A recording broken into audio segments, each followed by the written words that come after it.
خيال من اسبوع اشتريت هاي البيضة الدجاجة، وصار لي من امبارح حاطها بحضني اريدها تبيض وما عملت بيض، خايف لا تروح تبيض بشي مكان وتنكسر البيضة. يلا خيتو يلا ما ضل شي سوى بس تطلع يلا يلا يلا يلا اصري حالك. هاي مين الدجاجة ولا هذا صقر؟ والله صقر هذا صقر شنو يبيض؟ يا خيال ما عملت بيض.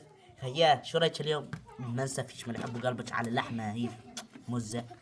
جت اختها عند اختي ياي دجاجات شو راحت اختها علين هزمت. يا اخي نزمت والله لو تعرفين شو اسمه بس مش هيك.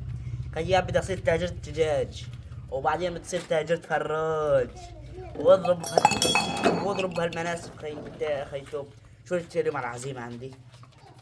انت جايبتها تبيض انا جايبتها تاكلينها فهميني. تريدين عزيمة ولا لا؟ اريد بيض. روح لي عشان قوم انقلع من هنا. خيتو يلا امر الله شاركيني برزقي. مشتهية المندي والله. إيه يلا حاز نسوي.